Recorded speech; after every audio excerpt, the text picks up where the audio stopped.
আসসালামু আলাইকুম রহমতুল্লাহ। আজকে আমরা যাচ্ছি আমাদের পুকুরে মাছেদের খাদ্য হিসেবে শ্যাওলা নিয়ে যাচ্ছি।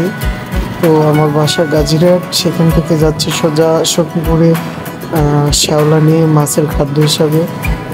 তো সেখানে দেখছি আমি ফুল এক বস্তা নিয়ে নিয়েছি আর কি।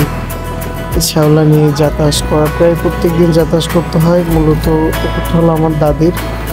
তো যাই হোক, শ্যাওলা নিয়ে কিন্তু চলে আসছি। আমার মত ভাই একেবারে মনে করেন স্টিল বডি নিয়ে ফুল এক বস্তা শ্যাওলা নিয়ে পানিতে এখন ঝাঁপ দিবে, দেন পানির মাঝখানে গিয়ে এটা ছেড়ে দিবে আর কি।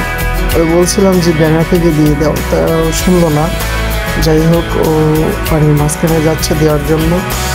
আর পানির মাঝখানে দিলে চতুর্দিকে ছড়া যায়, যার কারণে চারিদিকে ছড়ানোর জন্য পানির মাঝখানে নিয়ে গিয়েছে এবং ওইখানেই ও ছেড়ে দিল এটা।